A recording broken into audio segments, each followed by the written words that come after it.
আসসালামু আলাইকুম রহমতুল্লাহ।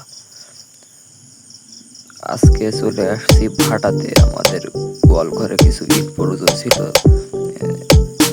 গরুর যে সেড়ি মানে খাবার যে হাউস বলা হয়, এটা বানানোর জন্য ইট কম পড়ছিল। তো আমরা চলে আসছি ভাটাতে ইটগুলা নিতে।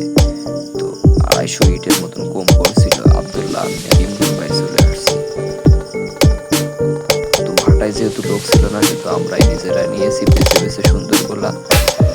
প্রচন্ড রোদ আর ভাটার আজকে প্রথম আমার অভিজ্ঞতা এই আর কি।